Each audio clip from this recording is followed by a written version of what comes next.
పనులు చేసుకోవాల్సిన పని లేదా? వాళ్ళు బతకాల్సిన పని లేదా? వాళ్ళు పుట్టింది ఆత్మహత్యలు చేసుకోవడానికేనా? ఆంధ్ర రాష్ట్రంలో పుట్టిన పాపానికి మీరు ఒక్క రోజైనా స్పెషల్ స్టేటస్ కోసం పోరాడారా నిజాయితీతో? ముఖ్యమంత్రి అయిన తర్వాత స్పెషల్ స్టేటస్ రాలేదు, పెద్ద పరిశ్రమలు రాలేదు, ఉద్యోగాలు రాలేదు. కనీసము ఈ అవైలబుల్ గా ఉన్న ప్రభుత్వ శాఖల్లో ఖాళీగా 2,30,000 ఉద్యోగాలు ఉన్నాయని మీరే ఒప్పుకున్నారు.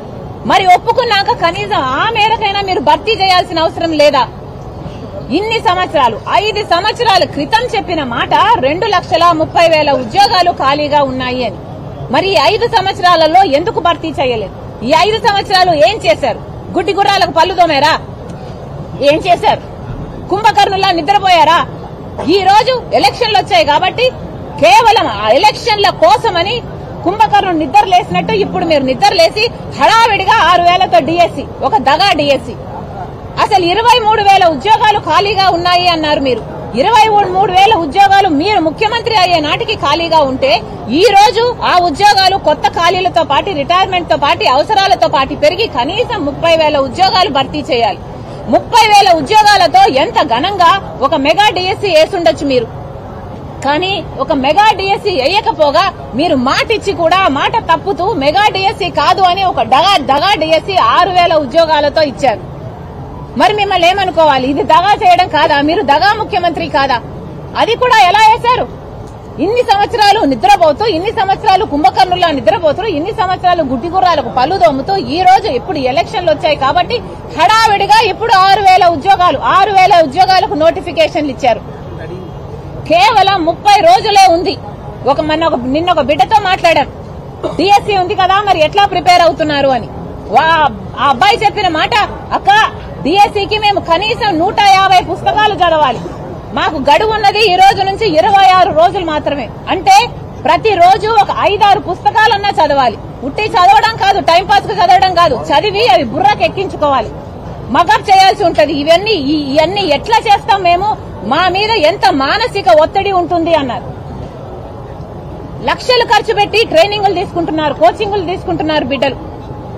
హఠాత్తుగా 26 రోజులు 30 రోజుల కింద మీరు పరీక్షలు అని అనౌన్స్ చేస్తే వాళ్ళందరూ ఏం కావాలి? ఎంతమంది ప్రిపేర్ అవ్వగలరు, ఎంతమంది ప్రిపేర్ అవ్వలేరు, ఎంతమంది రాసి కూడా అప్లై చేసి కూడా ఫెయిల్ అవ్వాల్సిన పరిస్థితి ఎంతమందికి ఉంటుంది? కనీసం ఆ మాత్రం ఇంకితమైనా మీకు ఉండక్కర్లేదా? ఆ పేపర్ అమ్మా, ఒక్క నిమిషం.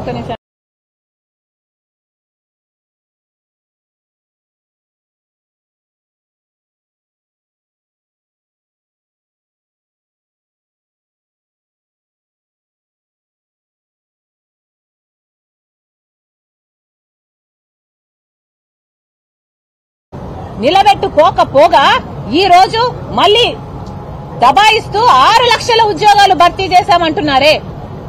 పట్టపగలే పచ్చి అబద్దాలు చెప్పడానికి కనీసం నిస్సిగ్గుగా మాట్లాడడానికైనా మీకు కొంచెమైనా ఉండాలి కదా. ఇది జగన్మోహన్ రెడ్డి గారి ప్రభుత్వం విడుదల చేసిన షీటు. ఈ షీటులో అంట వారు 6 లక్షల ఉద్యోగాలు ఇచ్చారట. దీంట్లో రెగ్యులర్ ఉద్యోగాలున్నాయి, కాంట్రాక్ట్ ఉన్నాయి, అవుట్ సోర్సింగ్ ఉన్నాయి. రెగ్యులర్ ఉద్యోగాలు 1,84,000, కాంట్రాక్ట్ ఉద్యోగాలు 19,000, అవుట్ సోర్సింగ్ ఉద్యోగాలు దాదాపు 4 లక్షలు. ఇవన్నీ కలిపంట 6 లక్షలంట. ఈ 6 లక్షల ఉద్యోగాలు వాళ్ళు ఇచ్చేశారంట. ఏది? అవుట్ సోర్సింగ్, కాంట్రాక్ట్ అన్ని కూడా వాళ్ళు ఇచ్చిన ఉద్యోగాలేనంట. ఇవి కూడా రెగ్యులర్ చేసిన వీళ్ళు 1,84,000 ఉద్యోగాలని వీళ్ళు ఏదైతే అంటున్నారో ఈ 1,04,000 ఉద్యోగాలలో ఏమున్నాయో తెలుసా? ఇక్కడ 1,21,000 ఉద్యోగాలు గ్రామ సచివాలయానికి సంబంధించిన ఉద్యోగాలు. అంటే వాళ్ళ కార్యకర్తలకు వాళ్ళ సైన్యంగా తయారు చేసుకున్న వాళ్ళకే 1,21,000 ఉద్యోగాలు ఇచ్చుకున్నారు. ముందు చెప్పిన మాట 2,30,000 ఉద్యోగాలు ప్రభుత్వ శాఖల్లో ఖాళీగా ఉన్నాయి, అవన్నీ భర్తీ చేస్తామని చెప్పిన వాళ్ళు, ప్రభుత్వ శాఖల్లో ఏపీపీఎస్సీ ద్వారా భర్తీ చేస్తామన్న వాళ్ళు అవేవీ చేయకుండా 1,21,000 ఉద్యోగాలను గ్రామ సచివాలయానికి సంబంధించిన ఉద్యోగాలను భర్తీ చేసి మేము ఉద్యోగాలు ఇచ్చామని చెప్పుకుంటున్నారు.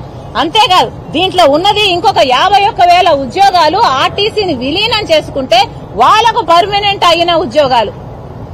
అవి ఆ రోజు 2,30,000 ఉద్యోగాలు ఖాళీలలో ఇవేవీ లేవు. అంటే 2,30,000 ఉద్యోగాలు ఆ రోజు ఏవైతే ఖాళీగా ఉన్నాయో ప్రభుత్వ శాఖల్లో ఈ రోజు కూడా ఖాళీగానే ఉన్నాయి. ఏపీపీఎస్సీ ద్వారా వీళ్ళు భర్తీ చేసింది ఏమీ లేదు. తీరా అన్ని లెక్కలు చూస్తే 2,30,000 ఉద్యోగాలు వీళ్ళు భర్తీ చేయాల్సి ఉండగా ప్రభుత్వ శాఖల్లో వీళ్ళు చేసింది ఎంతరా అంటే 2,557 ఉద్యోగాలు మాత్రమే. సిగ్గుండాలి కదా. 2,30,000 ఉద్యోగాలు ఏపీపీఎస్సీ ద్వారా మీరు ప్రభుత్వ శాఖల్లో భర్తీ చేస్తామని చెప్పి మీ సైన్యాన్ని తయారు చేసుకోవడానికి 1,20,000 ఉద్యోగాలు, ఆర్టీసీని విలీనం చేసుకుని 51,000 ఉద్యోగాలు, అలా తీసుకున్న 1,85,000 ఉద్యోగాలు మీరు భర్తీ చేస్తే అవి కాదు అనుకుంటూ అవుట్ సోర్సింగ్, కాంట్రాక్ట్ అన్ని కలుపుకొని మీరు 6 లక్షల ఉద్యోగాలు ఇచ్చుకుంటున్నామని డబ్బా కొట్టుకోవడానికి కొంచెమన్నా సిగ్గుండాలి కదా అని అడుగుతున్నాం. రాజశేఖర్ రెడ్డి గారు ఎలా పరిపాలన చేశాడు? రాజశేఖర్ రెడ్డి గారు 50,000 ఉద్యోగాలతో డిఎస్సీ ఇస్తానన్నాడు. ఇచ్చిన మాట ప్రకారం రాజశేఖర్ రెడ్డి గారు మాట నిలబెట్టుకుని 52,000 ఉద్యోగాలతో 52,000 మెగా డిఎస్సీ ఇచ్చిన నాయకుడు ఆ రోజు రాజశేఖర్ రెడ్డి గారు. అది వైఎస్ఆర్ మార్కు.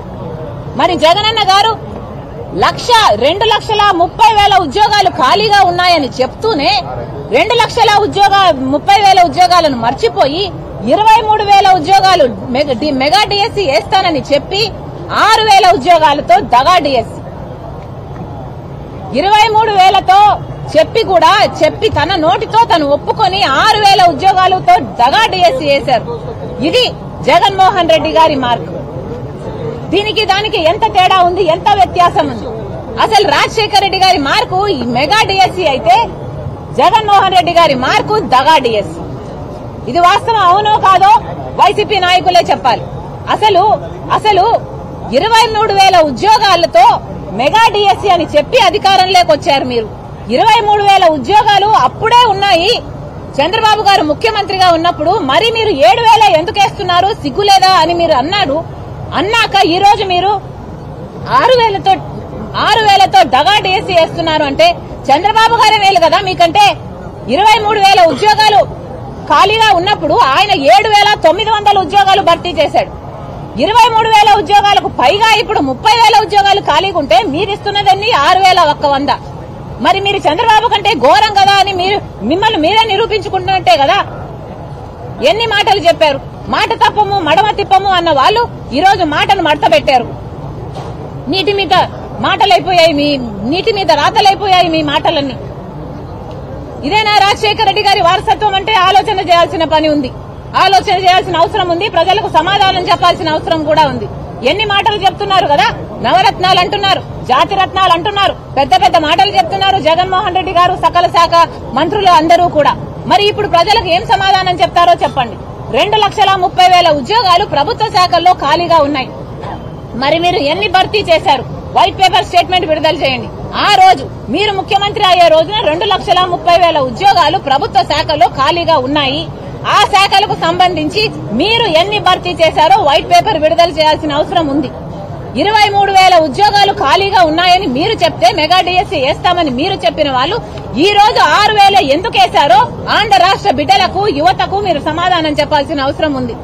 అవేమీ చేయకుండా ఊరికే విమర్శించడమే పనిగా పెట్టుకుని, జర్నలిస్టులను కొట్టడమే పనిగా పెట్టుకుని, ప్రతిపక్షాలను ఆందోళన కూడా చేయకుండా మీరు ఇంతగా నియంత్రిస్తున్నారంటే మీరు భయపడుతున్నారు అన్న వాస్తవం మీ చేష్టలలో స్పష్టంగా కనిపిస్తుంది. మళ్లీ కాంగ్రెస్ పార్టీ డిమాండ్ చేస్తుంది, వెంటనే మీరు ఏదైతే చెప్పారో మెగా డిఎస్సీ 23,000 ఉద్యోగాలే కాదు, 23,000 ఉద్యోగాలతో సహా ఏదైతే ఇప్పుడు కొత్త ఖాళీలైతేనేమి, రిటైర్మెంట్ తీసుకున్న వాళ్ళైతేనేమి కనీసం 30,000 ఉద్యోగాలు ఈ రోజు ఖాళీగా ఉంటాయి. అవన్నీ కూడా మెగా డిఎస్సీ విడుదల చేయాలని, ఈ దగా డిఎస్సీ ఆంధ్ర రాష్ట్ర బిడ్డలకు వద్దని మేము కాంగ్రెస్ పార్టీ డిమాండ్ చేస్తుంది. అంతేకాదు 2,30,000 ఉద్యోగాలు వివిధ ప్రభుత్వ శాఖలలో ఖాళీగా ఉన్నాయి. ఏపీపీఎస్సీ ద్వారా మేము విడుదల చేస్తాము అని మీరు చెప్పారు. వాటిని కూడా వెంటనే నోటిఫికేషన్లు ఇవ్వాలని కాంగ్రెస్ పార్టీ డిమాండ్ చేస్తుంది.